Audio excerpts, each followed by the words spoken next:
Q8 pilot videos are powered by Virtual Fly.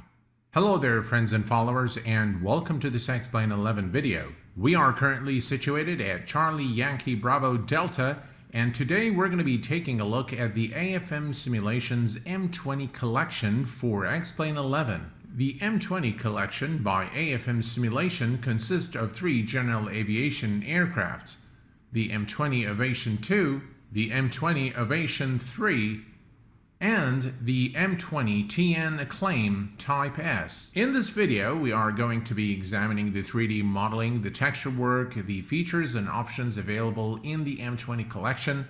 We're going to take one of the aircraft models for a flight around Bella Coola, and I hope that by the end of the video, you will have sufficient information and insight to decide whether this collection is for you or not. We're going to begin by taking a look at the 3D modeling and the texture work of all three models. This is the M20TN Acclaim Type S, and as you can see, the 3D modeling and the texture work is done very well on all three models, a high quality rendition of the aircraft. Looking at the M20 Ovation III model, one can appreciate the amount of details that AFM has brought into this aircraft. If you look at all the rivets and the bolts and the details on the wing, as well as the immaculate application of PBR on this model to give this aircraft a realistic look. What we're going to do now is we're going to head over to the 3D cockpit and take a look at the interior modeling and texture work. We are now looking at the M20 Ovation III model 3D cockpit, and as you can see, the 3D cockpit has been modeled to an acceptable standard. In my view, it is not as good as the exterior. There are still some good touches though on the panel here to give it an old and rusty look. The knobs and the switches are modeled quite nicely, but the reflective material is probably missing, as you can see here on the yoke. I don't think that they've used PBR in the interior or the texturing. Looking at the passenger cabin and the texturing on the seats, as you can see, those leather seats look very nice indeed. They're modeled pretty good. Overall, the texture work, I think, on the M20 collection is done quite well, especially the exterior.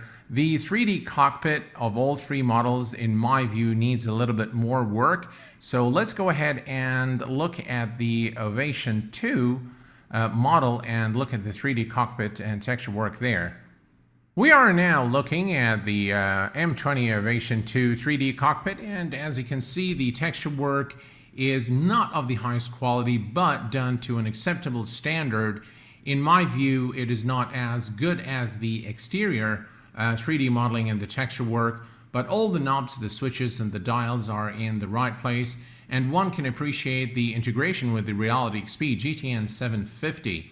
Alright, so what we're going to do now is we're going to head over to the aircraft features. And by the way, when you purchase this aircraft, you have the ability of requesting a custom livery and custom registration number. In reference to the documentation, each model comes with extensive documentation on how to operate the aircraft, including checklists, but there is a nice control panel that ships with this aircraft here, showing the version number, a maintenance hangar, checklist, settings, load manager, and aircraft. Clicking on the aircraft will give you the ability to toggle the liveries, and there are quite a bit of liveries for each model. You can also toggle the external objects such as the chocks, the tie downs, pitot covers, inlet and cones. You can click here to remove everything or place them all back where they belong. You can also toggle the main door and the baggage door, so we're going to click on those and take a look here. As you can see here now, the doors are open, and we can click them again to close the doors. The control panel gives you access to a fully interactive load manager where you can add passengers, you can add the fuel, and you can also add some cargo to the aircraft, and you can also add the trip distance, and it will give you the optimal cruise altitude for your flight, which is a really nice feature. You can also take a look at the center of gravity versus weight to determine the safe operating weight of the aircraft for takeoff and landing. The M20 Collection control panel gives you a settings menu where you're able to toggle the auto switch fuel tanks, charge the batteries, fill the oxygen, fill the TKS fluid, change the VFR code from 1200, which is VFR, IFR, and I believe that's IFR in Europe. You have also the ability to toggle the GPS options between the GNS 530, the GTN 750, and for the secondary device between the 430 and the 650. All three models of the M20 Collection comes with full checklist for pre-flight all the way to shutting down the engine after landing. Those are not interactive checklists, but the fact that they're integrated into the aircraft is really a good thing, so that you don't have to bring up a PDF document and then switch back and forth. So it's a nice touch that the checklist again is available within the aircraft control panel. For increased realism and immersion, AFM Simulation has built a maintenance hangar, if you will, where you are able to toggle wear-based failures as well as random failures, and then you are able to repair the components, the different components here, as you can see, flap actuator, static port blockage, and so on and so forth, and you can observe the amount of tear for each item. Here you have quite a bit of items here that can actually wear and tear, and you'll be able to repair them. So all in all, I think they've done a very good job on adding an extra level of realism and immersion.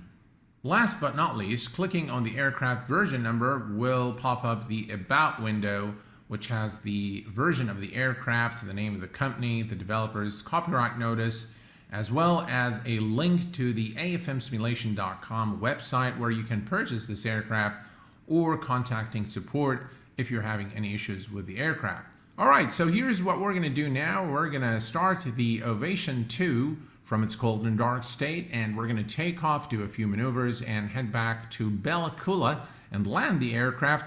And then we're going to take a look at either the Ovation III or the Type S for another short flight around the area. Let us get started here. We're going to hide the yoke and turn on the battery. And let's see here, the tank, the right tank, and we're going to put the mixture on full rich, and 1/4 of an inch for the throttle. We're going to turn on the fuel boost pump. That's about right. And let's see here, mixture idle cutoff.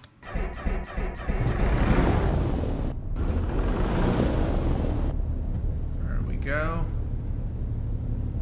Mixture full rich, RPM to 1000.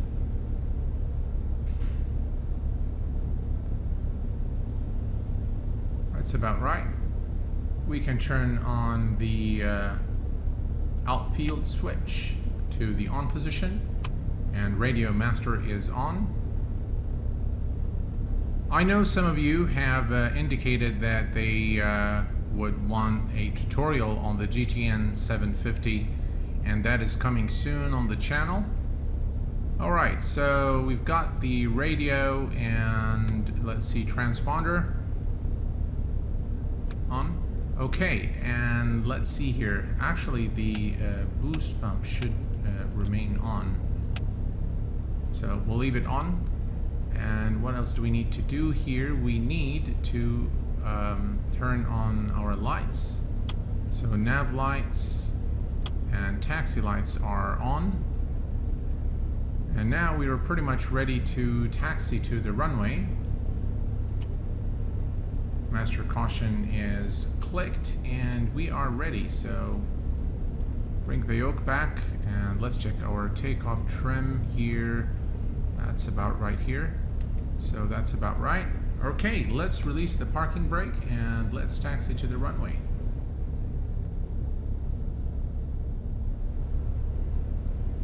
Alright, everything's looking good here. We're gonna bring the aircraft to a halt here at the hold short point.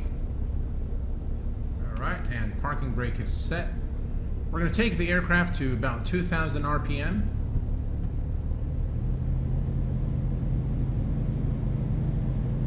By the way, this aircraft has F-mod sounds according to the features list, and according to the manual, the sounds have been recorded from the real aircraft. Okay, so what we're going to do is we're going to check the run-up procedure here. That's about right, and right there, that's also okay. We'll bring it back to 1,000 RPM. And let's turn on the strobes and the landing lights. Let's see here. Rotating beacon, recall lights, taxi off, and landing lights are on. And we are good to go. The rotation speed is about 67 knots.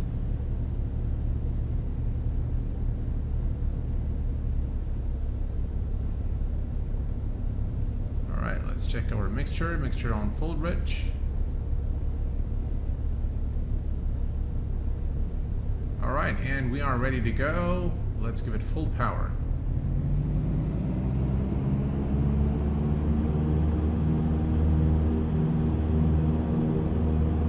And we're just going to watch the speed here at about 67 knots. That's good enough. Let's rotate. Climb speed is about 120 knots.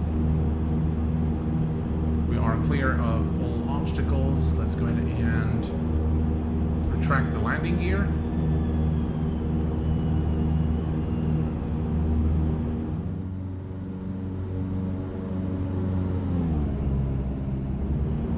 Okay, so here's what we're going to do. We're going to make a few turns to assess the responsiveness. We are at about 2,000 feet.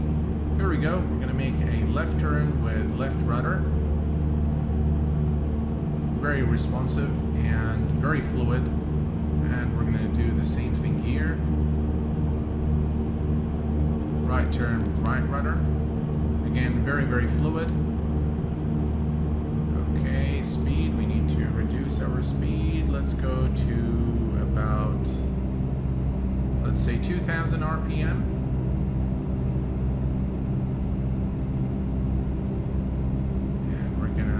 Off on the mixture as well. And we're going to shoot for the green area right there.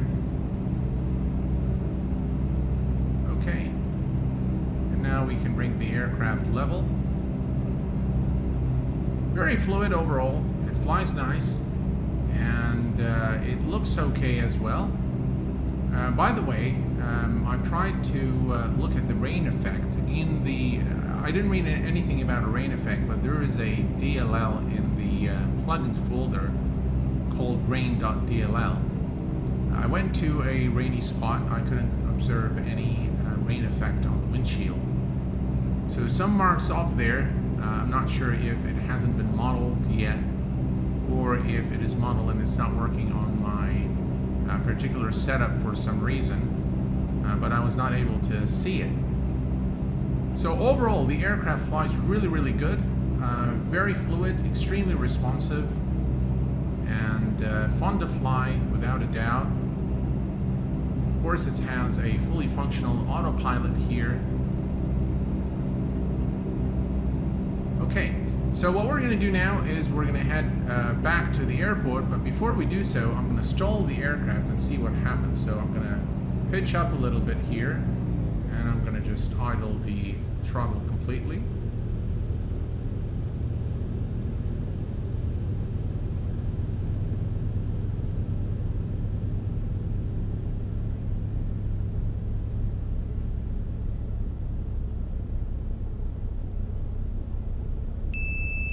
There we go, and we have the warning sounds now.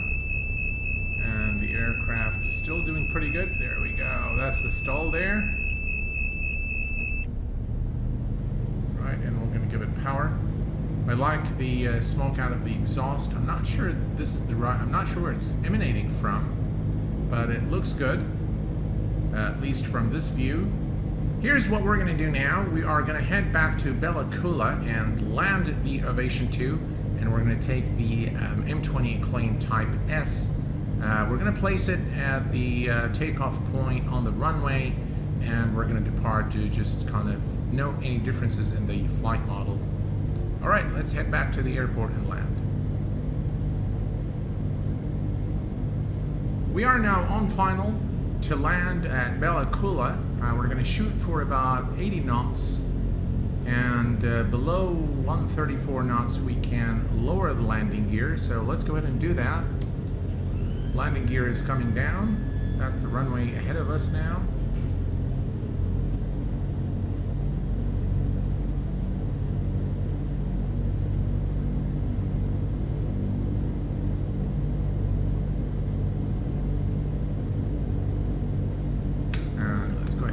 Extend flaps. Okay, flaps are set for landing.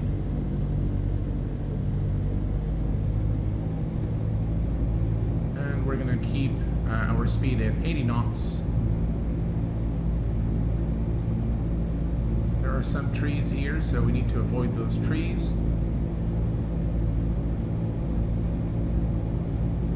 We're a bit too high. But we have to be very careful because there are some trees right there where speed is good. All right, here we go.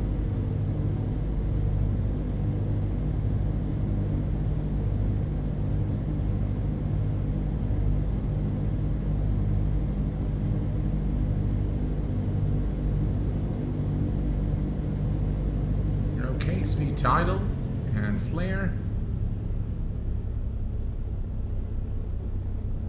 And welcome back to Bella Coola. The aircraft flies really nice. It's definitely fun to fly. I wish they would do something about the panel work here on this aircraft. I think it would be one of the serious contenders in the general aviation category for X-Plane with just a little bit of work on the panel. But the aircraft, in terms of its exterior 3D modeling, in terms of the way it flies, the features as well, and considering that we are getting 3 aircraft for $37.95, I think is a real bargain. They are not exactly completely different, but there are some distinct characteristics in all the 3 models. So what we're going to do now is we're going to fire up the Type S, the Acclaim Type S, and we're going to fly it around just to kind of see what differences are there in the flight model, or if we can note any performance differences, which it should be different. And by the way, all 3 models come with very extensive documentation, and they are specific to each model. So, all right, let's go ahead and bring up the Acclaim S, and let's take it for a short flight. We are now ready for departure, and we are in the Acclaim Type S. So we're going to release the parking brake, and we're going to give it full power.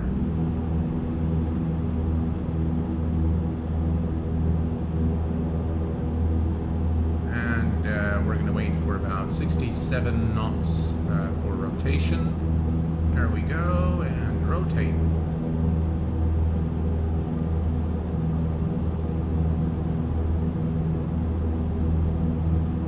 Well, I tell you, it feels slightly different than the Ovation II and the way it handles. Not much, very subtle difference. I can definitely feel it in the way the aircraft responds. Right, let's lower the nose here. Okay, and gear is going up. And again, we're aiming for about 120 knots for our climb. Alright, we're going to continue our climb here to about 2,000 feet. I did notice that on takeoff that this aircraft had maybe a little bit more power. It just really wanted to climb. Alright, that's about 120, and we can now trim the aircraft. I'm going to bring the throttle back a bit. And we can ease off on the mixture. Alright, so all in all, they're pretty much the same. You do have three distinct models though. In terms of how they fly, I think they're all very responsive, very fluid. As you can see here, as we apply rudder with our right turn. Very nice indeed, and really a lot of fun to fly. Of course, I cannot comment on how accurate the flight model is, but I can tell you that this aircraft is a lot of fun to fly, and the entire package, the $37.95, gives you access to all three aircraft. And now, in my view, that this particular collection, the M20 collection, while it is a lot of fun, it's probably not for everyone. So if you have an affinity for this model or for this collection, I think you will really come to enjoy it. If, however, you're just looking for a general aviation aircraft to fly, I think there is a lot more that the X-Plane community offers, such as the TBM and the Air Force Lab Cessna 172, the range of beautiful aircraft by Airbus, such as the Pipistrel Panthera, and many others. Definitely V-Flight Air has an excellent aircraft. So there is a lot of choice in the general aviation category, and if you have a special affinity for the M20 Ovation, whichever type, this collection is definitely for you. If you are just searching for a good general aviation aircraft, it's highly immersive, I think that you will find other models to be more satisfying than this specific collection. My final remarks on this aircraft is that it is a good buy for those who are looking for this specific model. I give it a final score of 7 out of 10 all in all. Well folks, this pretty much brings us to the conclusion of our video today. I hope that this was a useful and insightful video. I hope that I have provided you with sufficient information to decide whether this aircraft is for you or not. Until next time, please take care of yourselves and each other, and I will see you all very soon. Thanks for watching, and bye-bye for now.